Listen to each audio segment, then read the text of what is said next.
My daughter took my hair from this to this, honey. Yes, she ate this install down. So stay tuned if y'all want to see how. So we are reinstalling this pineapple wave hair. So the first thing that she did was slick back my edges using this edge control. This helps to not have your hair being left out when you put your cap on. You just want everything to be smooth and nice and seamless when you are installing your wig. And let me add, my daughter is only 16 years old, and I think she is doing an amazing job. She really likes doing these wigs on herself, on her friends, on me. And yeah, anytime I can get in her chair, honey, I'm gonna do that. Alright, so next she is putting on my cap, and she is just tucking away all of the hair that she just slicked back. And then we're going to go in and cut my ears out. This is an important step not only for comfortability but also for when your wig is laid down, your cap doesn't fly back. So you want to cut out your ears, and we're going to do the same thing on the other side as well. So next, my daughter is going in with the wig glue, and we are going to lay down this wig cap. As you can see, she is lining the perimeter of my natural hairline with this wig glue because I do like a natural look. And then once she's done with that, she just takes the end of her comb and just basically brings it up towards my hairline. So that's what she's doing now. Here's another look at exactly where she lays the glue. Again, it is along my natural hairline, but not quite touching my hairline. And then we're just going to watch her as she blends that out as well. Next, we're going in with cool air, not hot, and we're blow drying the glue down. We want it to dry clear, as you can see. Now it's time for us to cut the cap off. So she is going along the perimeter of glue that she just laid down, which you guys can clearly see outline. And you just want to make sure that you follow that path when you're cutting your cap off. And then from there, my daughter just cuts the rest of it off. This is an HD cap, so it will tear if you're not careful. And then what my daughter does with the excess cap is she just pulls it back on top of my head, and that just secures the cap even better. We do not cut that part off. Then she goes in and conceals my lace of my cap. You want to make sure that this concealer matches your skin tone as much as possible.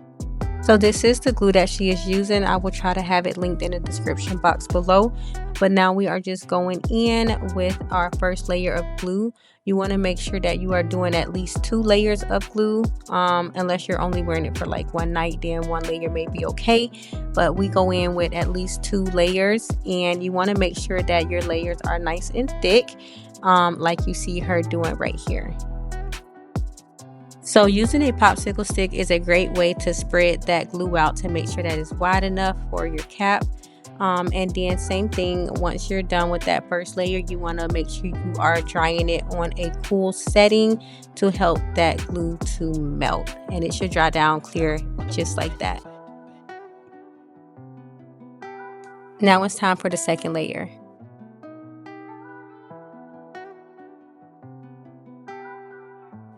It's time for the fun part. Let's put this wig on.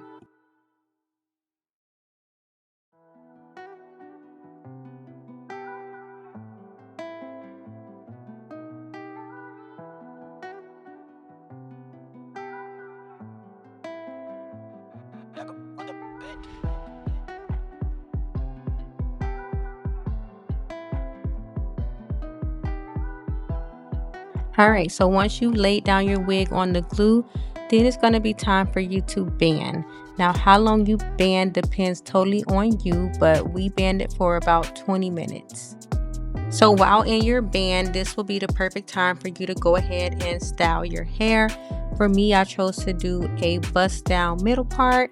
So this is my daughter going in and parting my hair. We're also going to clean up the part. So she tweezed it a little bit. and also added a little mascara because I noticed that it was a little bit over tweezed. So mascara was her little trick into concealing that a little bit more.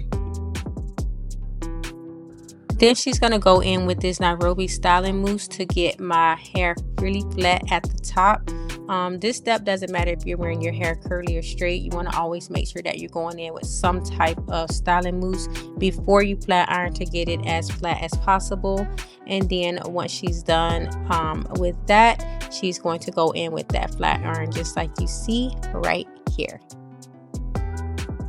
So for this next step, you would normally want to use a wax stick, but we were all out and we did have this beeswax that we use for my daughter's locks. So this is what we're using, and to use it, we just heated up the beeswax in the jar and she used it just as she would a wax stick.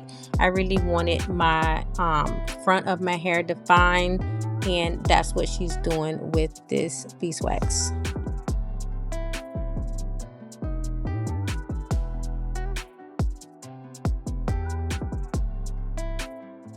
All right, y'all, we are almost done. It is finally time to take off this band. Once you do, you kind of want to let it sit there for a little minute, let it scrunch up so that you don't rip off your glue when you take this band off. Be very gentle in this step. And that is how we are looking. Don't fret. I know we looking a little light, but we're going to get her together. You want to make sure that you clean up any imperfections at this point that you see. And then you want to go in with your concealer once again and get the perimeter of your hairline. Just conceal that, as you want to blend it in a little bit better.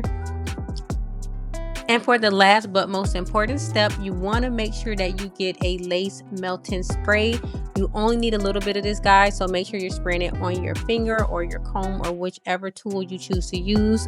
My daughter is using her finger, and you just want to tap that alongside the lace, press that into the lace, and watch how your lace melts and that color disappear from your concealer. So this step is very, very crucial. And this is what's gonna set your wig apart, make it look more natural, make it look like the hairs are coming out of your scalp. If your wig is findable, if you can find the lace, it's probably because you did not melt that lace. So please don't skip this step.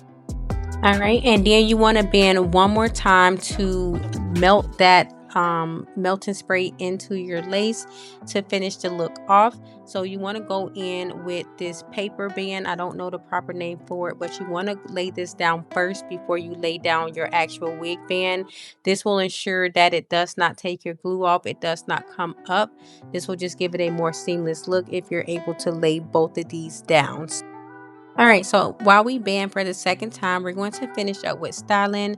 This is my daughter just going in with my powder foundation and redefining that part, making it look as much like my skin as possible. And all right, y'all, this is the finished look. What do we think? What do we think? She did so good. I love it so much. Look how natural that looks, y'all. It is literally coming right out of my scalp. So yes, y'all, that is it for this video. I hope you liked it. I hope you learned something new. And if y'all want to see more videos like this, make sure that you give this video a big thumbs up, leave a comment down below, and subscribe to the channel. And I will see y'all on the next video. Bye.